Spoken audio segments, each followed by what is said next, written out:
Wyoming Territory, spring of 1874. The wind carried the scent of snowmelt and pine through the open plains, and Rhys Nolan needed a cook. The last one had packed up 3 days ago after finding a snake curled under her bunk at dawn. She had not even waited for her pay. Rhys was not surprised. His ranch, tucked 20 miles out of Laramie near the edge of the Medicine Bow foothills, was rugged, and the work was harder than most could stomach.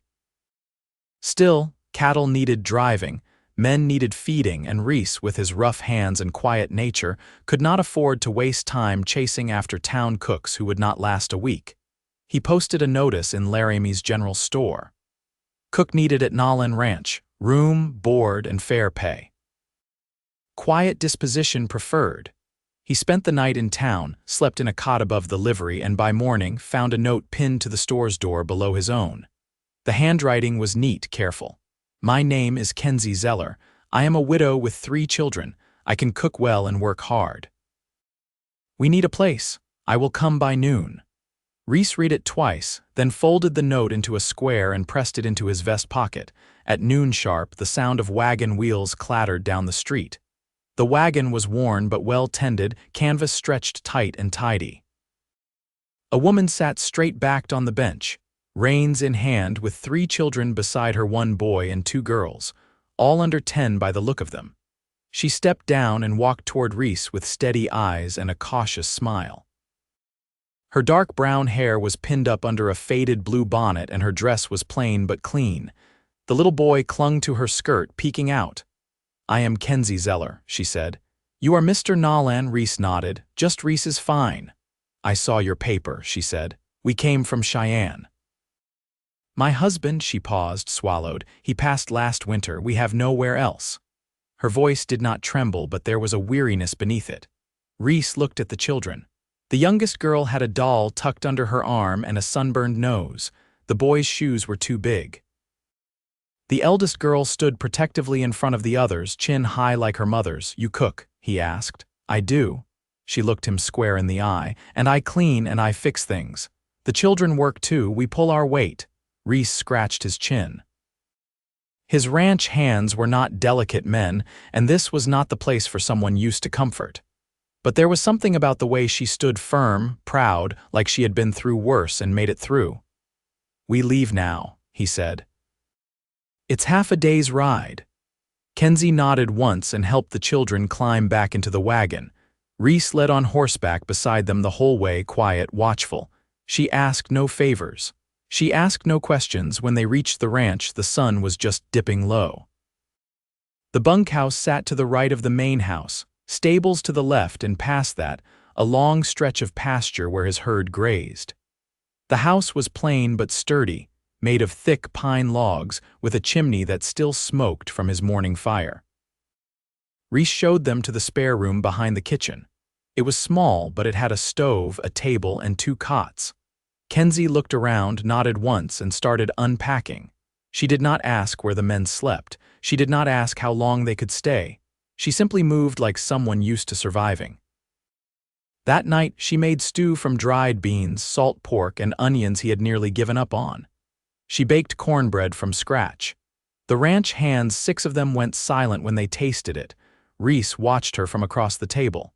Not just her hands, which moved with quiet skill, but her face. She smiled when the youngest girl, Flora, spilled her water and immediately tried to mop it up. She laughed when the boy, Finn, asked if the horses slept standing up. She kissed each child goodnight before tucking them into bed. That smile, it was not pretty in the way fancy women looked in town. It was warm, real. He had not seen something like that in years. The next morning she was up before dawn. Coffee brewed hot, bread already rising. Rhys stood in the doorway, watching her move through his kitchen like she had always been there. Her hair was braided and tied back with a strip of cloth, her apron flour dusted. "You did not lie," he said. Kenzie looked up. "About what? You cook well." She gave a small smile.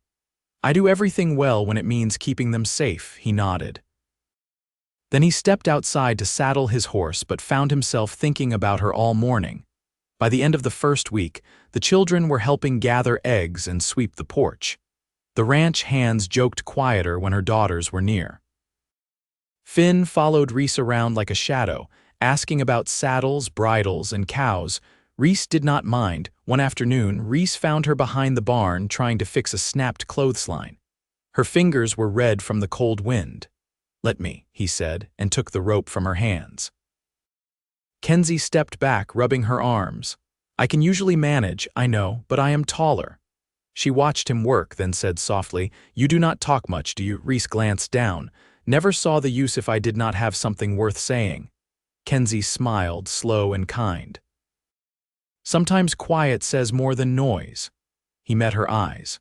For a moment, everything else, the clatter of hooves, the wind across the plains, faded. That night at supper, she laughed at something one of the hands said. Rhys did not catch the joke, but he caught the sound of her laugh.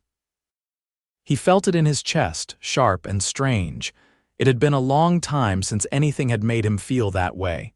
Weeks passed.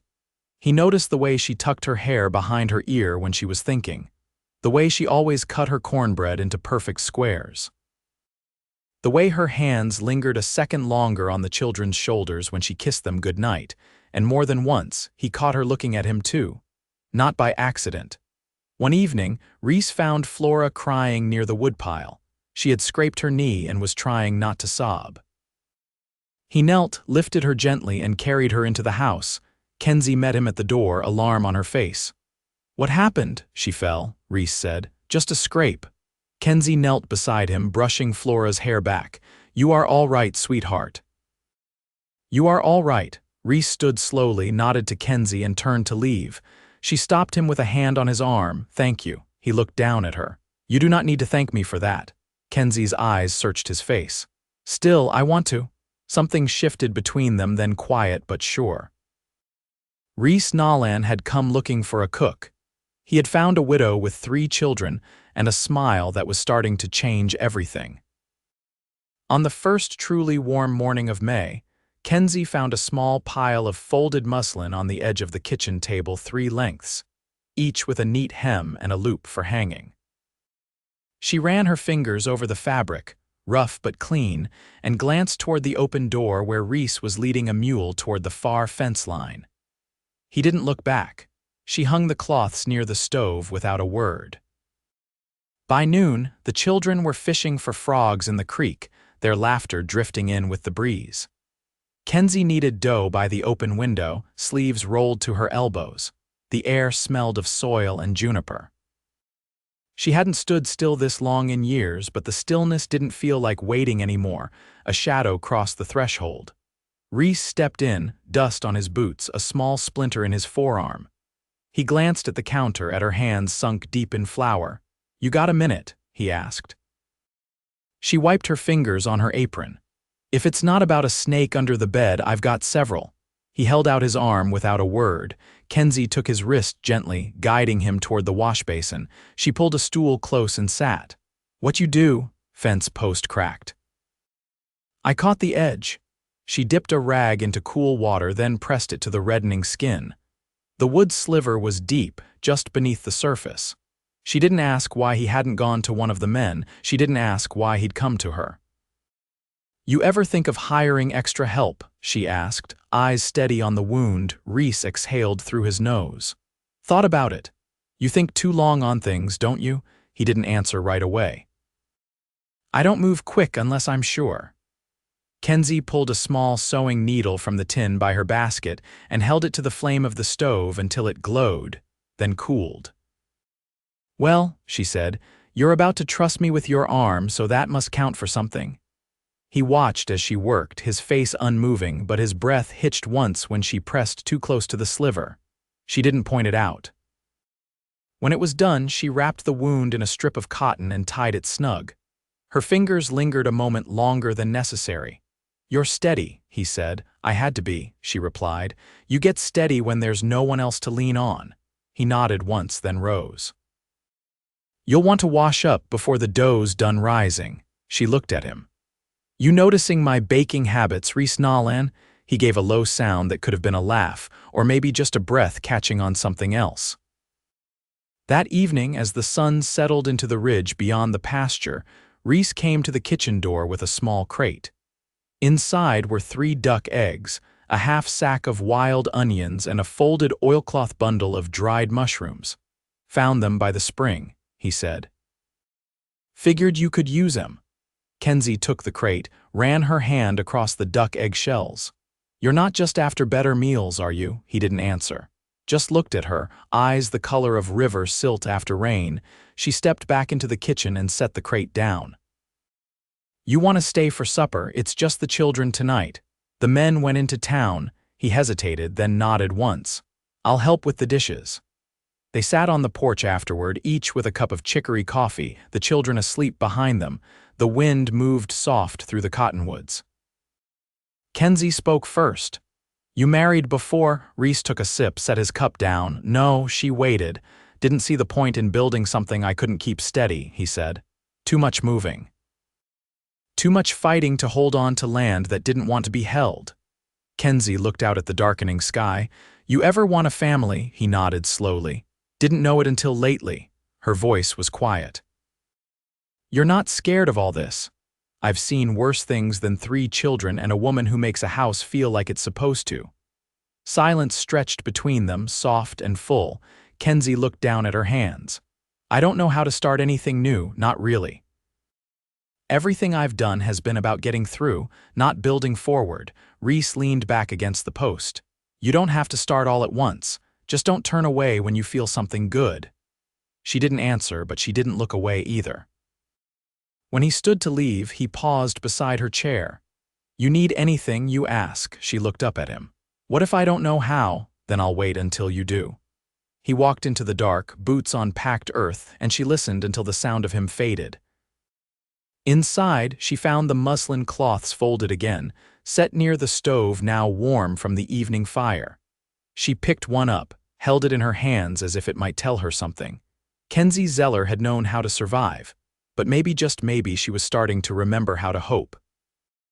Rhys found her in the garden patch just before dusk, crouched low between sprouting rows of turnip and chard. Her sleeves were rolled to the elbow and dirt clung beneath her fingernails. She didn't look up when he stopped beside the fence rail. "You planted early," he said. Kenzie brushed a curl from her cheek with the back of her wrist. "The ground's been soft since last week, figured it was worth the risk." He leaned one arm on the post. "You always gamble on the first thaw, only when the odds feel better than waiting." She tugged a weed from the edge of the row and stood. "You need something?" Rhys hesitated. "No, just figured you'd want to know the farriers coming through tomorrow." "If Finn wants to watch, I can keep him out of the way." Kenzie nodded. "He'll be up before the rooster if he hears that." She brushed her hands together and stepped over the low gate, boots leaving prints in the soft earth. "You ever think about putting up a fence around the kitchen garden? Keep the hens from scratching up the seedlings." "Didn't want to box it in, but I can run wire if you want it." Kenzie looked toward the small coop near the shed. "I don't want it, just thinking out loud." Rhys nodded once.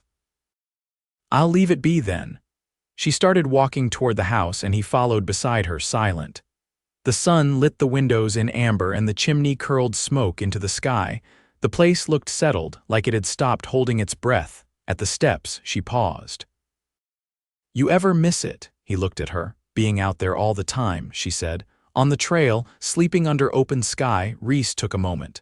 "Sometimes, there's a kind of quiet out there you can't find anywhere else, but it don't give you much back." She tilted her head. "And this does." "I think it might." Kenzie's gaze held his, steady and unreadable.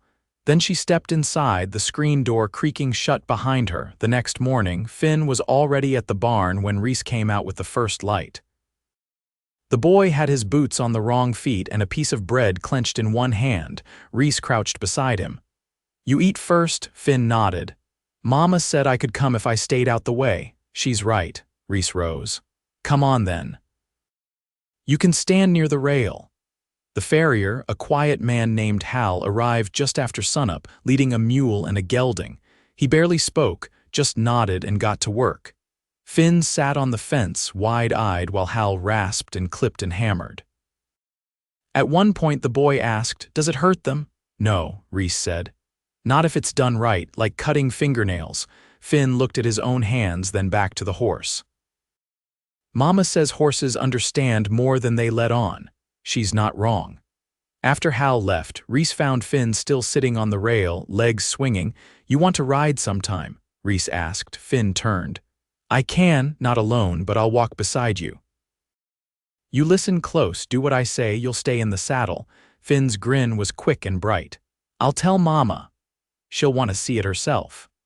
By mid-afternoon, the boy was astride Rhys's quietest mare, reins loose in his small hands, Rhys walking slow beside him. Kenzie stood near the barn, arms crossed, watching. "You look like you're waiting to catch him," Rhys said without glancing over. Kenzie's voice was light but firm. "I am. He's doing fine." She didn't move. "He's still mine." Rhys stopped the horse and lifted Finn down. The boy ran ahead, chattering, and disappeared around the corner of the house. Kenzie stepped closer. "I don't mind him learning, but I want to be the one who says when he's ready." Rhys met her eyes. "I wasn't trying to take that from you. I know." She looked toward the house. "It's just hard, letting go of anything I've held this close," he nodded. "You've had to hold tight." Kenzie glanced up at him. "You didn't ask if I wanted help when we got here, not really. You didn't seem like you'd take it." "I wouldn't have. Not then." She started to turn, then stopped. "But I might now, if it came honest." Rhys's jaw shifted. "It would." Kenzie gave a small nod and walked away, the hem of her skirt brushing the tall grass. That night, she left the back door unlocked. Rhys noticed it when he came in from checking the pen. The latch, always slipped into place behind her, was drawn back just slightly. He didn't push it open. Just stood there, hand resting on the door frame, the quiet of the house settling into him like the weight of a promise. Inside, the lamplight flickered low. A woman was folding a shirt with worn cuffs. A faint hum rose from her lips, tuneless, soft like she'd forgotten anyone might hear. And Rhys, with his hands calloused and his heart learning how to want something real, knew he'd wait as long as it took for that door to open all the way. The summer heat settled thick over the plains by late June, dragging long shadows across the pasture and slowing everything to a quieter rhythm. Grasshoppers clattered in the tall grass, and the cattle moved heavy, swishing their tails against the flies. Kenzie stood at the basin in the kitchen, a damp cloth pressed to the back of her neck, watching steam rise from the boiling kettle. Rhys had been gone since dawn, riding out toward the northern ridge with two of the hands to check the fence line. He hadn't said when he'd be back, but he'd taken the canteen she'd packed and the extra bread she'd wrapped that morning without a word. That was something, she figured. Flora sat cross-legged on the floor, stitching a square of muslin with slow, uneven stitches. Me was out with the hens, counting eggs and humming to herself like she thought no one could hear. Finn had gone quiet after breakfast, sitting on the porch with a stick and a pile of twine, trying to make something he wouldn't name. Kenzie opened the back door and leaned against the frame. "Finn," she called gently. "You hungry?" He didn't turn. Not yet. She stepped outside, wiping her hands on her apron. "What are you working on?" He held up the twine, twisted into a shape that might have been a loop or a knot or both. "I saw a trap once, near the creek. Thought maybe I could make one." "You plan on catching something," he shrugged. "Only if it's smaller than me." She sat beside him, folding her skirt beneath her knees. "It's a good thing to build, just be sure you know when to let something go." Finn looked at her, brows drawn.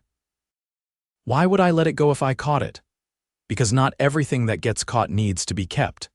He didn't say anything, just kept twisting the twine. Rhys rode back just past midday, shirt damp with sweat, a new tear in his sleeve where the barbed wire had caught him. He tied off the horse and headed for the pump without looking toward the house. Kenzie met him halfway with a tin cup and a cloth. "You're bleeding." "Only a scratch," he said, taking the water. She stood still, watching him drink. "You let me see it, or you planning to bleed through another shirt?" He raised an eyebrow. "You always this persistent?" "Only when someone's too tired to argue." He followed her into the house, and she cleaned the scrape in the dim light of the kitchen, her fingers moving with quiet precision. He watched her, not the wound. "You ever think about staying?" she asked, not looking up. He frowned. "I am staying, I mean for good, not just until the rails are fixed or the rains come." Rhys held her gaze. "I wouldn't have asked you here if I didn't mean to keep things steady." "You didn't ask me," she said softly. "I showed up." He nodded once. "Then maybe I'm asking now." She tied off the cloth around his arm and stepped back. "You should eat something. I'm not hungry." "Well, I am," she said, opening the bread tin. "So sit and keep me company." They sat at the table, the silence between them different than it had been before, not tense, not unsure, just full, like a field waiting for the first cut of hay. Rhys tapped the side of his cup. "I never had a place that felt like it could outlast me." Kenzie broke off a piece of bread. "You do now." "I think I'm starting to." That night, after the children had gone to bed, she found him outside, sitting on the porch step with his hat resting on his knee. The moon was full, hanging low over the ridge, and the air smelled of dust and sage. She sat beside him, her hands folded in her lap. "You sleep out here often?" "Only when I don't want to miss what's changing." She looked at him, her voice quiet. "What's changing?" Rhys turned toward her. "You." "This place, me." Kenzie didn't move. "You sure?" He nodded. "I've never been more." She looked down at her hands.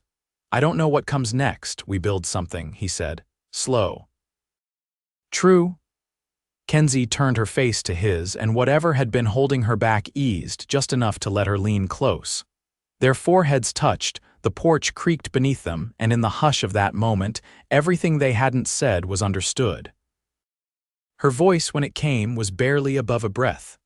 "I want to try." Rhys took her hand in his, calloused and warm. "Then we will." And under the wide Wyoming sky, two people who'd spent their lives learning how to endure began, just then, to learn how to belong. The wedding was small. Rhys stood beneath the cottonwood tree behind the house. The same one that shaded the garden rose and dropped fat green leaves in the breeze. The preacher from Laramie arrived in his wagon before noon, dust on his coat and a steady gait that said he'd seen all manner of unions, hopeful and hard one alike. Kenzie wore the same pale blue dress she'd mended last spring, washed and pressed at the seams. Me had braided her mother's hair and tied it with a strip of linen from the pantry drawer. Flora carried a bouquet of wild lupine and goldenrod gathered from the ridge. Finn stood straight as a fence post, boots polished with beeswax and a small cut on his chin from shaving a week too early. The ranch hands stood off to one side, hats in hand, faces scrubbed. One of them had whittled 2 rings from horn and polished them smooth with lard and ash. They didn't shine, but they fit. Kenzie's voice didn't tremble when she said yes, and Rhys looked at her like a man who'd been handed something he never thought to ask for. Afterward, they shared bread, roasted chicken, and a pie Flora had helped bake the night before. There was no music, but someone hummed a tune, and Me took Finn's hand and pulled him into a slow circle near the barn. The rest of the men clapped in time, boots knocking against the dry earth. Rhys stood beside Kenzie as the sun lowered behind the ridge. She leaned into him, her hand resting over his heart. "Did you ever think it'd be like this?" she asked. "I didn't think I'd get anything like this." "You think it'll hold?" He looked down at her, eyes warm.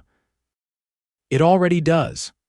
That night, the children slept in the small room off the kitchen, curled together beneath a quilt stitched with uneven stars. Rhys and Kenzie sat by the hearth in the main room, a low fire crackling in the stove, the silence between them stitched with comfort. "I don't know what to call you now," she said, voice half a whisper. He reached for her hand. "Call me what you like." She smiled, slow and sure. "I'll call you home." They didn't rush anything. They moved like they always had, deliberate, careful, with no need to fill the quiet. She folded her dresses into the chest he'd cleared for her. He built a bench for the porch and carved their initials into the underside where no one else would see them. In the weeks that followed, the ranch settled into something steadier. The men worked longer, laughed easier. Me took to reading aloud in the evenings, her voice quick with excitement. Flora planted more wildflowers along the fence and gave them names. Finn learned to saddle his own horse and rode out with Rhys at first light, quiet and proud. Kenzie kept the house warm, the garden weeded, and the pantry full. She mended shirts, taught Flora to stitch seams straight, and started writing letters to her sister back east, letters she hadn't dared to send until now. One morning, Rhys found her standing by the garden, arms crossed, watching the sky. "You see something?" she nodded. "Storm's coming. I'll tarp the hay." She turned toward him. "You always know what to do." "Not always," he said. "But I know how to hold on." That evening, the rain came hard and fast, rattling the windows and flooding the low edge of the pasture. They lit lanterns and sat close, the children curled near the stove, listening to the wind. Kenzie leaned her head against Rhys's shoulder. "You afraid of storms?" he asked. "Used to be." And now, she slipped her fingers through his. "I'm not alone now." They didn't speak again that night. They didn't need to. By the time autumn rolled in, the herd was strong, fences mended, and the cellar full. Kenzie's sister replied to her letter, promising a visit come spring. The ranch had a new rhythm, one built not just on survival, but on something enduring. Rhys built a cradle from pine, not because they needed it yet, but because he wanted to be ready. Kenzie watched him plane the edges smooth, her hand resting on her stomach, soft and certain. They didn't speak of what they'd lost before what it had cost to get here. Some things didn't need retelling to be remembered. They woke early, worked hard, and came in together each night. They shared bread, laughter, and the quiet knowing that they belonged in this place with each other. By the first frost, the cottonwood had dropped its last leaf and the garden lay still. Rhys took Kenzie's hand as they stood at the edge of the porch, the sky pale with morning. "You cold?" he asked. She shook her head. "Not even a little." Rhys wrapped his arm around her waist and they stood as the sun rose over the ridge, lighting the land they now called theirs. And inside, 3 children slept in warm beds, safe and deeply loved. They had weathered the hard years, the long silences, the quiet griefs that had once shaped their lives. And now they had something better, something built slow and true. They had each other. For good. Forever.